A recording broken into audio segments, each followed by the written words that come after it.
బిచ్చగాడు సంచలన విజయం సాధించడంతో విజయ్ ఆంటోనీ తదుపరి చిత్రానికి ఎక్కడా లేని పోటీ ఎదురయ్యింది. దాంతో బయ్యర్లు పోటీ పడి మరీ బేతాళుడు చిత్రాన్ని కొనుక్కున్నారు. కట్ చేస్తే 3 కోట్ల షేర్ మాత్రమే వసూలు కావడంతో 4 కోట్ల నష్టాన్ని మిగిల్చినట్లు అయ్యింది. దాంతో బేతాళుడు బయ్యర్లు నిజంగానే దెయ్యం పట్టిందని భయపడిపోతున్నారు.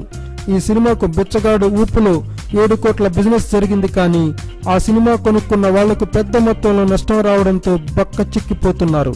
అయితే గుడ్డులో మెల్ల ఏంటంటే 3 కోట్ల షేర్ రావడం. ఓ డబ్బింగ్ సినిమాకు ఈ స్థాయిలో షేర్ వచ్చిందంటే అది కేవలం బిచ్చగాడు మహిమ. Thanks for watching. Please subscribe our channel.